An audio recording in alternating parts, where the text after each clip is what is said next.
Because in life, if there's anything that I've learned, then it is through my failures. So there are two important failures in my life. So the first one was when I was in school. I was too young to process a failure then. Yeah, but uh, unfortunately, but fortunately, it happened. I was in fourth standard, and it was a school assembly. So it was my class's turn to perform on stage. We had to deliver the assembly. That means I had to take the lead. So I had to announce, like every time we start with a prayer, I had to start by saying prayer position. Then everybody would stand in the prayer position and we'd begin with the prayer. And after that, I had to announce pledge. Then we'd say the pledge. And after that, we had all the activities like thought for the day, speech, and everything. And finally, I had to say national anthem. Then we'd proceed with the national anthem. So that was the process, like every other assembly. And I was very confident about it because I'd been practicing that for a week or so. So I thought, okay, fine, this is very easy. I can manage it.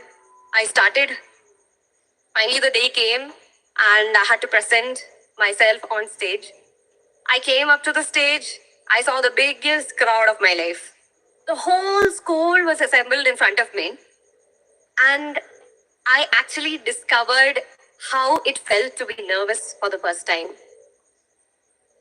I didn't know how to handle it. I just looked at the crowd and I was like, okay, all I have to do is say prayer position. I'll be all right.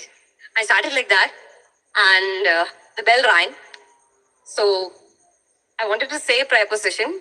I was trying so hard. I went to the mic and I said national anthem. Unfortunately, the whole school started laughing at me. And I was so scared. Like I was so embarrassed. I didn't expect that to be happening to me. That too, I was too young to process that. That was the main problem. And I just stood there, froze, didn't know what to do. My teacher came to the rescue. She took the mic. She proceeded with the assembly. And yeah, I made a mess of my first class assembly. And I got this nickname called the National Anthem Girl. Like, how bad can that be? Whenever I go to the washroom, whenever I go somewhere, they just address me as, isn't that the National Anthem Girl? So I'd be like, oh my God, again. I didn't even want to go to school because I'd hear this National Anthem Girl. Who would want to be reminded of their embarrassments every single day? So I somehow wanted to change people's perspective about me. So what I did is, I thought, I'll study hard so that people just forget this. And I have to admit that it was kind of working because every time I accomplished something by studying, my teachers, they'd appreciate me a lot. I'd be their pets. And other students, they thought that if they hung out with me, their grades would improve. So I just felt good about myself. I was starting to enjoy that. And I was like a horse with the blinders on. All I could see was my books. I couldn't see anything that was around me. I forgot how to live. I couldn't see anything. I was studying every day, like in the morning, night, go to school, study, come back home, study. This was my life. But I thought that I got it sorted all until one day I realized that it was not like that. I was studying in my living room and my mother was watching some television channel and there was a beautiful girl dancing on stage, performing very well. She was dancing very well, okay. But I was not looking because I was completely into my books. Being this nerd, I was like, oh, I have to study. So I couldn't see any of that. But my mother, she was watching it, she was enjoying it. And somehow there she realized that I was lacking something. Maybe from that thought, she just turned to me and she asked me, Amina, would you ever be able to do something like this on stage? That question really disappointed me because I thought I had it all sorted. I thought I was making my family happy by studying very well, scoring good grades. But they were not happy. I did realize that I was lacking in something. So I wanted to make my mother very happy. So what I would do is I would just join my group dances that was happening during the youth festival. You know, you have those youth festivals every year where you can go and take part. So I would go and dance in the group, in one corner so that people don't notice me. I just wanted to be part of the, dancing thing. I just wanted to make my mother happy. So every year I used to do this group dance thing. I used to bring the certificate and I'm like, Mommy, I did this. And she'd be like kind of happy, but one day she asked me another question and it disappointed me again. She asked me, okay, good, you're doing well, but can you do something solo on stage? And I knew I couldn't because I was scared the national anthem girl would come back, which I didn't want ever in my life. Like I can't even think about it. So I was scared, but I didn't know how to process this. So there were a kind of habits that I developed to counter this. I started reading. That would be my first very underrated habit that I took upon. And I started reading about communication, how to communicate effectively, books on self-improvement, how I can improve myself, and the power of the mind. I learned a lot about my own mind and how we can use our mind to transform yourself and achieve goals, which was a very important turning point in my life. Because I realized that our mind is very powerful. What you put into it, it multiplies what is put into it and it gives the biggest result. So the smallest unit of the mind is a thought. Thought is something that just goes unnoticed most of the time. So whenever a thought passes by, we don't even realize. We just leave it like that. But actually, it is the thoughts that make beliefs. People say, believe in yourself, but they don't tell you how to do it. Right? I did realize that focusing on our thoughts is the key to creating beliefs. Because what is a belief? A belief is a thought that is repeated enough number of times in your head so that it becomes a belief. And when you do that regularly, it just transforms yourself. You can transform yourself in that way. Every time a negative thought comes to your head, just counter it with a positive one. Because I'll tell you what, when you have positive beliefs in your head, when you repeat positive thoughts, what happens in your brain is new neural pathways are created to support that belief. And that is how the transformation scientifically occurs. And when you transform yourself, you change the perspective that others think when they see you. You can change that. And that is very important for me. That was very important for me because I was dealing with my first very bad failure. So, second habit that I developed was observation. Before I get to observation, I would like to talk about my second biggest failure in my life, which was my first ever audition. So I knew nothing about acting, okay, initially. And I used to see these big Bollywood stars on screen. They all performed really well. So I thought it was easy. They just did it so effortlessly. They faked it so well that it made me think that it was very easy. And I told my grandmother that I want to go for an audition and I want to try. So my grandmother, she was concerned because I've never even done a drama or anything on stage. So she's never seen me acting. I myself haven't seen me acting. So it was completely like, I do understand from her part why she was worried. So she asked me this, would you be able to do it? I've never seen you do anything on stage. So I said, haven't you seen those actors do it? It's very easy. It's not as difficult as you think it is. So she was like, okay, fine. Upon one condition, I'll accompany you for the audition. The condition would be, if you get through, you'll do movies in future. In case you don't get through, we are never gonna talk about cinema in this house. And that was kind of acceptable with me because I thought that I'd get through because it looked very easy. It had to be easy, And I went to the audition.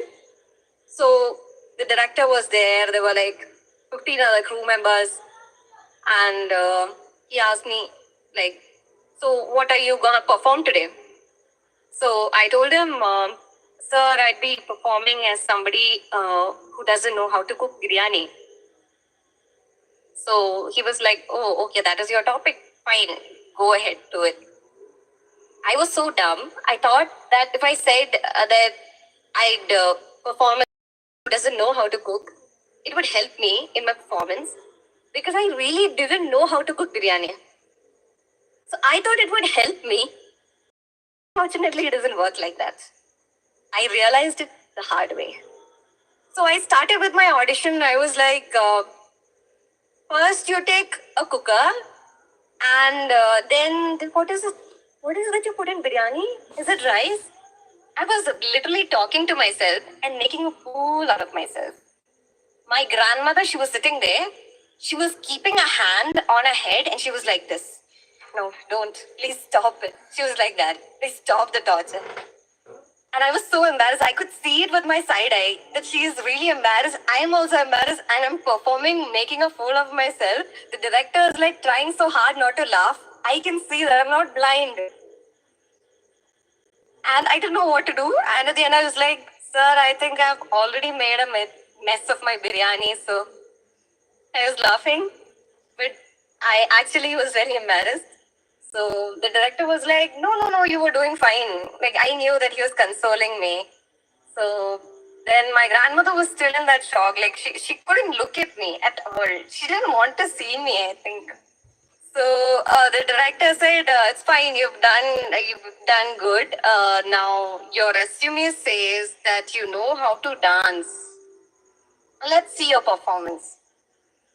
So I was like, "Okay, sir." I didn't want to dance. I just wanted to run from there. But just because he said that, I was like, "Okay, okay, sir. I'll do a dance performance." And they put the music, and I started dancing. That girl who used to do the group dances in some corner, no, that just came to me, and I started dancing with the music. I didn't even realize what was going on in front of me. I was involved in the music, and I think the director was happy with the dance performance. Probably, I don't know, but his face just lit up after the performance. He was like telling me, "You did well." But I knew that I didn't do the acting part very well, which was the most important part. So I was very embarrassed, and my grandmother still couldn't look at my face. Okay, that is another thing. And the director said, "We'll give you a call in 2 days." So I was very sure that this is not going to happen. So I was like, "Okay, sir, see you then." I knew I'm not going to see him again. So I just went back home, and my grandmother was like, "No cinema again. Okay, done. We are done with this." I was like, "Okay, fine." And 2 days later, the director called me. It seems I was selected. I didn't know what he saw in me. I still don't know. And I was happy because I could do cinema in future. But the problem was I still didn't know how to act. That was the most important part. And I was so scared. I didn't know what to do. And but I just remember there was one thing. So out of the crew members, there was uh, one person who just came to me. He knew that I was helpless and embarrassed. He did realize my situation. So he came to me and he said, "Amina, you need to observe yourself. Uh, Only do what you really feel in a certain situation. When somebody gives you a topic, only if you would really do that in your real life, incorporate it in your performance. Otherwise, don't do it." So it is at that point that I realized that I'd been overacting all this while. I was not doing things that I would actually do in my real life. I was just making up things and maybe, this is how people do it, and I was just doing something. But that's not how acting works. So that is how I did realize the importance of observation. And that really did help me in my career as an actor, because the first step was a big failure, and from then on, I took smaller steps to where I am now.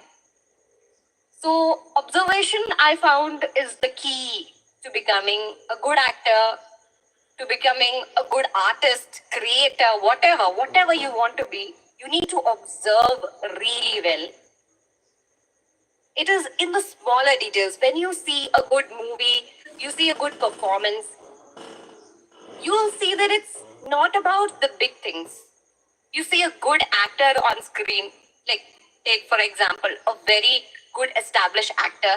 It is mostly in the very subtle of the subtlest things that he does on screen. Like it might be, a blink of an eye or some kind of a subtle thing. Maybe it's a sigh between two dialogues.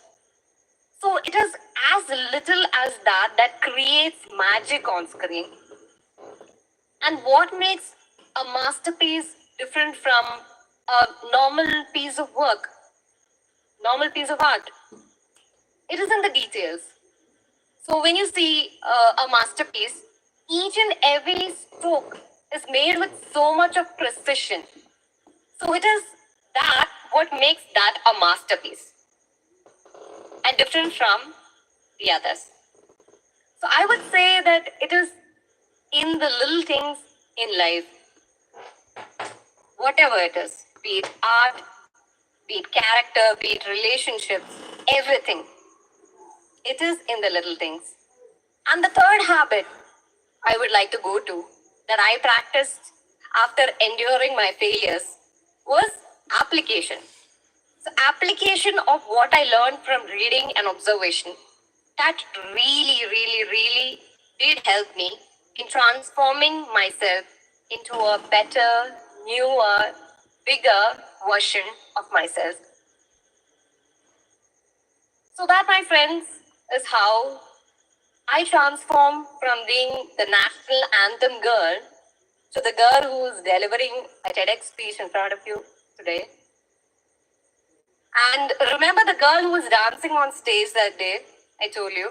The girl, the nice, talented one in the TV show. 10 years from that day, I was performing with her on the same stage. My mother said I couldn't do it. I proved myself. So nothing is impossible, my friends. And yeah, do focus on yourself, focus on your thoughts. You can all do it if I can do it. Thank you so much for being here with me and listening to me. Thank you so much.